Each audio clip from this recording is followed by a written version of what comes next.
Meu pai me acusou de roubo e me expulsou de casa. Anos depois, ele implorou perdão, no tribunal. Eu tinha apenas 18 anos quando tudo desmoronou.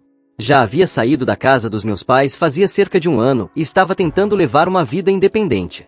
Trabalhava duro, vivia com o básico e, mesmo enfrentando dificuldades, me sentia orgulhoso da minha liberdade.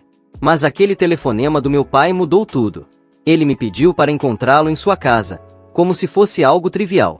Não desconfiei de nada, apenas achei que queria conversar. Quando cheguei, meu pai abriu a porta sem dizer uma palavra e, sem qualquer aviso, me deu um tapa no rosto. Fiquei atordoado. Meu pai nunca tinha levantado a mão para mim antes.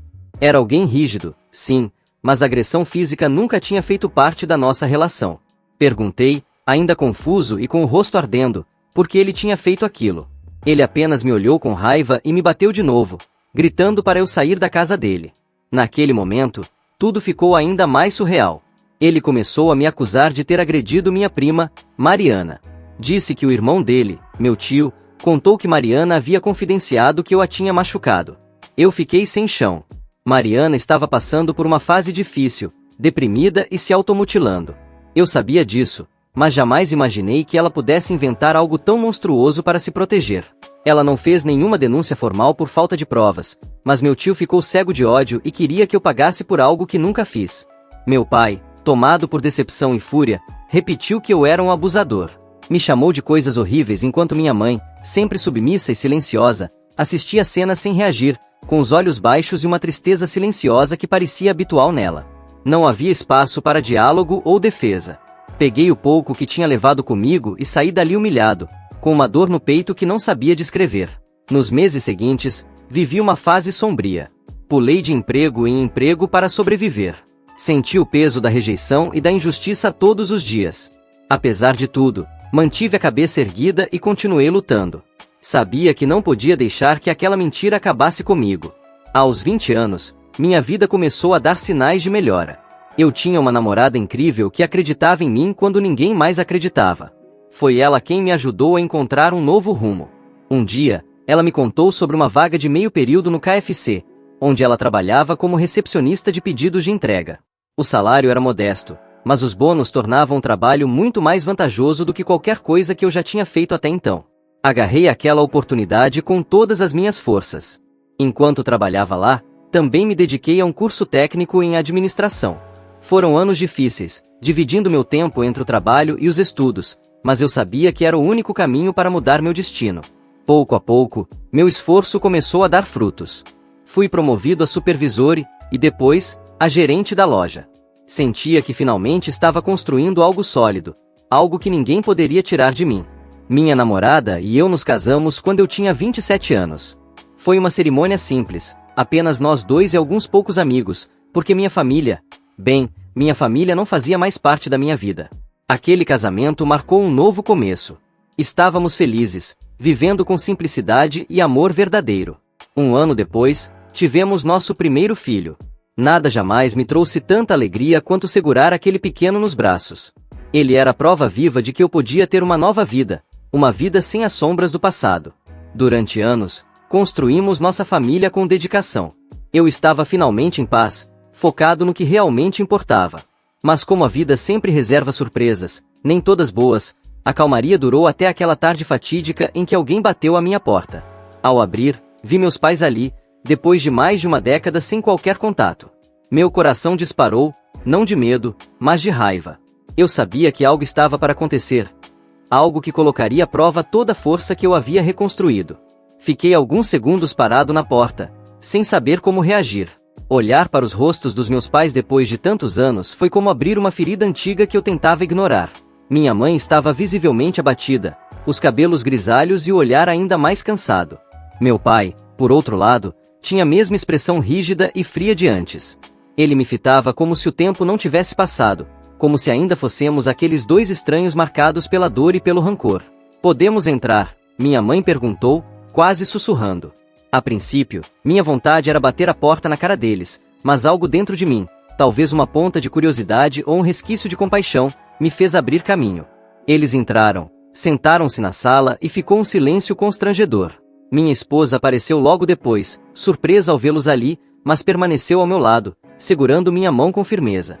Então meu pai começou a falar. Disse que estavam arrependidos, que tinham levado anos para perceber o erro que cometeram ao me julgar sem provas. Contou que minha prima Mariana, antes de falecer em um acidente, havia confessado para ele que tudo não passava de uma mentira.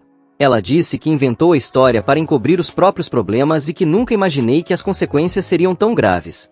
Foi como levar outro tapa na cara, mas dessa vez mais profundo, mais doloroso. Toda minha vida havia sido marcada por aquela mentira. Minha infância feliz se transformará em rejeição e solidão por algo que eu nunca fiz. E agora, ali, estavam eles, buscando redenção, como se desculpas pudessem apagar tudo. Minha mãe chorava baixinho, pedindo que eu perdoasse. Meu pai, mesmo arrependido, parecia orgulhoso demais para se ajoelhar de verdade. Olhei para minha esposa, para meu filho que brincava no quarto, e percebi que aquela dor já não cabia mais na vida que eu construíra. Mas também sabia que perdão não era algo que se oferecesse facilmente, muito menos para feridas tão profundas. Disse apenas que precisava de tempo para processar tudo.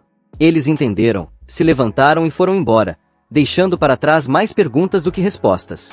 Fiquei olhando para a porta fechada, sentindo uma mistura amarga de alívio e revolta. A verdade tinha vindo à tona, mas a cicatriz ainda estava lá, latejando como se tivesse sido aberta novamente. Os dias seguintes foram sufocantes. Por mais que eu tentasse seguir minha rotina, minha mente não me deixava em paz. A revelação dos meus pais martelava sem parar na minha cabeça. Eu precisava entender tudo, precisava de algo concreto para confirmar aquela história. Resolvi procurar meu tio, o homem que plantou a semente do ódio entre meu pai e eu. Quando cheguei à casa dele, ele não parecia surpreso em me ver. Encarei-o sem rodeios e perguntei sobre a confissão de Mariana. Ele hesitou, olhou para o chão e, por fim, confirmou tudo. Disse que Mariana havia mesmo inventado a história e que, no fundo, ele sabia que era improvável, mas, tomado pelo desespero e pelo instinto de proteção, preferiu acreditar nela do que questionar. Minha raiva crescia a cada palavra. Não só meu pai havia me virado as costas, mas meu próprio tio tinha jogado gasolina na fogueira sem se preocupar com as consequências. Saí dali mais determinado do que nunca. Eu não podia mudar o passado, mas não deixaria aquela injustiça impune. Procurei um advogado e contei tudo, do início ao fim. Ele ouviu com atenção e me orientou sobre como poderíamos mover uma ação por danos morais. Eu sabia que isso não apagaria os anos perdidos nem traria de volta o tempo com minha família, mas queria, ao menos, um reconhecimento oficial da minha inocência. Queria justiça, não só para mim, mas para mostrar ao meu filho que não podemos aceitar a injustiça calados. Enquanto iniciávamos o processo, percebi algo importante. Eu já era vencedor. Tinha reconstruído minha vida, formado uma família e me tornado um homem íntegro, apesar de todas as adversidades.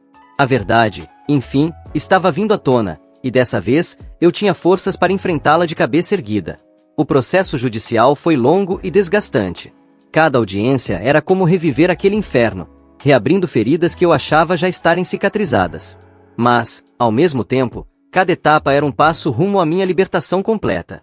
Ver meu pai e meu tio prestando depoimento, admitindo seus erros diante da justiça, foi algo difícil de encarar, mas necessário. Pela primeira vez, tudo estava sendo registrado oficialmente. Minha inocência finalmente reconhecida. Minha esposa foi meu alicerce durante todo esse período. Houve noites em que eu simplesmente desabava, sentindo o peso de tudo que tinha vivido. Ela estava sempre ali, me lembrando do homem que eu me tornei apesar de tudo, e reforçando que nossa família era prova da minha força e caráter. Meu filho, mesmo sem entender completamente o que estava acontecendo, trazia uma leveza que eu precisava para não me afundar naquele mar de ressentimento. Quando finalmente saiu a sentença favorável, um peso imenso se soltou das minhas costas. Ganhei a ação por danos morais, e embora o valor financeiro fosse apenas simbólico para mim, aquilo representava algo muito maior. Era prova concreta, inegável, de que eu sempre falei a verdade. Meus pais, após a decisão, voltaram a me procurar. Minha mãe, com os olhos marejados, me abraçou forte e pediu, mais uma vez, perdão. Senti, naquele momento, que havia sinceridade nela, uma dor profunda por tudo o que aconteceu. Meu pai, ainda que mais contido, também me pediu desculpas. Pela primeira vez em anos, vi em seu rosto algo que nunca tinha visto: arrependimento genuíno. Não foi fácil aceitar. Não foi simples olhar para eles e deixar todo aquele sofrimento para trás. Mas percebi que continuar alimentando o rancor só me prenderia ainda mais ao passado. E eu não queria mais viver preso. Disse a eles que perdoava, mas que precisávamos reconstruir nossa relação do zero, com respeito e paciência. Eles aceitaram, cientes de que nada seria como antes, mas gratos por essa nova chance. Hoje, olhando para tudo que vivi, percebo que aquela mentira quase destruiu minha vida, mas também me ensinou muito sobre resiliência, amor e perdão. Consegui transformar a dor em força e construir algo sólido, algo meu. Tenho uma família linda, uma carreira estável e, acima de tudo, a paz de saber que a verdade sempre encontra seu caminho. Ainda há dias em que a tristeza bate, principalmente quando penso em tudo que perdi durante minha infância e juventude. Mas escolho focar no presente e no futuro, nas oportunidades que tenho agora de viver plenamente e de ensinar ao meu filho que, mesmo quando o mundo parece desmoronar, é possível se reerguer. Minha relação com meus pais está longe de ser perfeita, mas é um trabalho em progresso. Damos pequenos passos, construindo uma nova história, desta vez baseada na verdade e no respeito. E isso, para mim, já é uma grande vitória. O passado ficou para trás. Hoje, estou livre dele. E, finalmente, pronto para viver tudo que a vida ainda tem a me oferecer.